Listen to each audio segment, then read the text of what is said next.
Yes, last Sunday is Father's Day. Um, I made a video and called "The Memories of Father." Is I put all my father's picture from different time, different place, and he lived in a 91 years uh, age, and he passed away in 2008 in San Francisco, United States. And so I wanted, I posted, and I saw that, and lots of people look at it, and actually was, I used the music, which was the Barbara Streisand singing the Papa, Can You Hear Me? The young people, that Broadway show, and later made the movie. So basically, I just tried to contact with him somehow in that Father's Day. And the first picture, it says apropos, I posted that he was 16 years old, leaving his hometown Suzhou to Hong Kong. And so from 16 years old, he started his own business. And 32 years old, 16 years later, 1949, and they come back to Shanghai.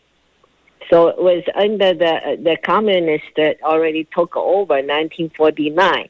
So they asking all the Chinese overseas, including in Hong Kong and all other places, Southeast Asian, and to bring the money back and to help and build a new China. Yeah, that was the time a lot of Chinese businessmen all around the world Yeah. went back to China because they believe, because keep in mind the Communist Party at that time, they really in their mouths they talk about democracy. Say they want to build a democratic China. That's their promise. So the intellectuals and business people all around the world went back to China. Yeah, they promise everything. They say that, especially say that you're a businessman, so you will do business as usual, and also you can go back and forth, Hong Kong, mainland, wherever you wanted to go. That's all the promises. So people bring in the money back. So my father was 32 years old, so he's quite naive, I think. So he believed what communists say that, now what we are going to build a new country, and which was a very idealist country, and there's people, especially children, they all have an opportunity to go to school and free. So under that kind of idealism, and he coming back because he found out in China there has not one company making those teaching equipment. So he started thinking he want to start one. And so he was in the business, I think during the Japanese occupation, he was doing this automobile parts business in Burma Road. So he ran around Burma and to supply the people to have this automobile parts. And later he was doing the export-import business for the British cigarettes. And so he had no experience with any teaching equipment, but he think he look around, he think because he had a dream is like every kid had the opportunity to go to school. That's related to his own experience because he was often adopted by a Muslim parent. And so the father was drinking, alcoholic, and also gambling. And he has a good business making it's like they call silversmith. He make a fantastic things, for that time in China, rich people, if your daughter get married, the dowry is you had to make a whole table, silver. Well, they use the silver, real silver. And so he was in good business, but then he drinking and gambling away everything. So they become very poor. So every time, and his cousins, everybody go to school, and he has no chance to go. And finally, he got for a few years, and then he had to go to work. That time, a British opened a telephone company in Suzhou, first time. So they need some people to do the, the operators, just plug in the lines. So he applied for, and they accept him. I think he was only 13 years old. But he told them he was 16 or something. So they accept him because he's a kind of very smart kid. And then, but he still want to go to school.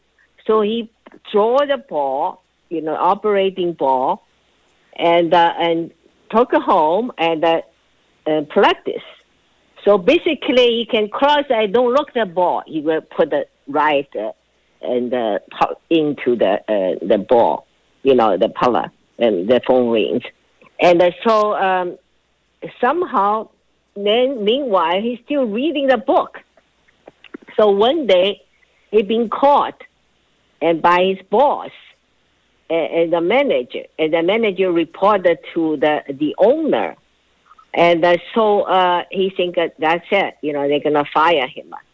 But actually, it just the good things happened to him. And this owner he's a very smart guy. And that time he was a partner with this British company and owned this telephone company in Suzhou. And so he asked him to the office. He said, "Kid, I want to talk to you about it." He said, "How can you read the book still operating?" So my father said, "Oh, I draw the ball and practice the home." So the guy said, "Wow, you're so smart. You're a smart kid. So what do you want to do? You want to work or you want to go to school?" My father said, "Of course I want to go to school because I was poor. And then my parents had no money, so I had to make money supported them." He said, "Well, call your parents here. I want to talk to them. I'll make an offer." And so the parents come in, and then the guy said that, "I'm going to send your son and to Shanghai to study, and whatever you want it to be. And I pay for the tuition, and also I found a place for him to stay. He had to work a little bit, and so that's it. That's a deal. But the only thing is he cannot work here anymore. There's no salary. So you parents had to figure out how to support yourself." And you think about that. And so his father said. His father is adopted parents. I think a mother loved him a lot, and the father, because he's a drunk and also gambler, so he not much care, but he not physically abuse him or anything. Never do that to him. So when the guy telling out that this kid is smart, so he think should let him have some kind of opportunity. And so he think about it. So he decided to let him go. So.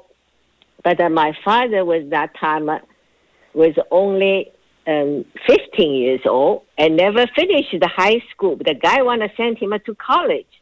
Leston College is a British college in Shanghai, and to study the architecture because he said he liked to draw. And but the guy said, "Well, I'm going to send you to one." Evening school, and then you can prepare. And the course, he didn't take it. But they said, "I didn't take any course. What I'm going to do?" He said, "Doesn't matter. You're smart. You figure out." And so in first year, I pay everything. You don't have to work. You just catch up. And he did. And somehow he was doing well in college. Didn't even go to high school. So anyway, but after about 2 years later, he was 16, I think, and then in the warlord, they started some war, internal war in China. And this guy, and they invited him, this reformer people's army, and invite him to be a secretary of the army. And so he joined, called the 19th Division or something. And then he joined, then unfortunately, he died in the war. So that's why my father has no support anymore. So but he already in Shanghai, he studied, he saw the big city, because Suzhou is a small city, and made a lot of people. So the outside the world is very big, so he cannot go back to stay in the small town. And so he decided to do his own adventure. That's why in the 16 years old, he went to Hong Kong. I have this photo. It's very valuable, I think, and the souvenir. I treasure that because that photo, he was 16 years old, a bunch of people, and that's including 4 more, and his co-worker in the telephone company, and though they say they fell away to him. So that's a photo I posted on his video, the first. So that's, he started with his life. Of course, is lots of things happening to him, and until he go another 16 years, he become successful, and in Hong Kong, and also the base usually, mostly in Southeast Asia. And he was doing all the export-import business, automobile parts, everything else. So 32 years old, 1949. So he accumulated some money. So he decided to coming back to the China and to helping the communists to build the new country. Because the new country is supposed to be the big attraction to him is every kid have a chance to go to school. So that's his childhood dream. And so he pulled all the money, but still left something, didn't close the shop in Hong Kong. And so still have some properties, assets, and monies in Hong Kong. And then coming to China, Shanghai, to start his teaching equipment and, a specimen. Because you're teaching some science, you need a specimen, So that kind of companies. So you start mainly supply, not for the high school that time. Yeah, just for college, medical school, they needed some teaching equipment. And so his company was doing this, manufacturing this, supply the whole country.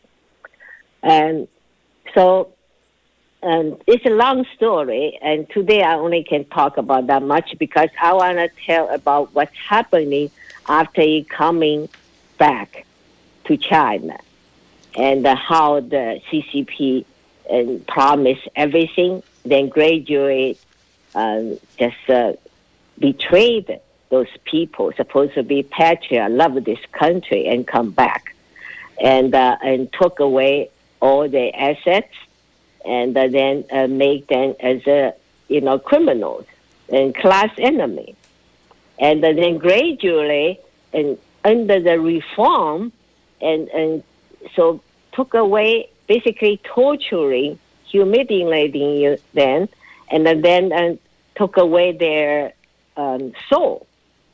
So it's a very sad story, So I will continue next week.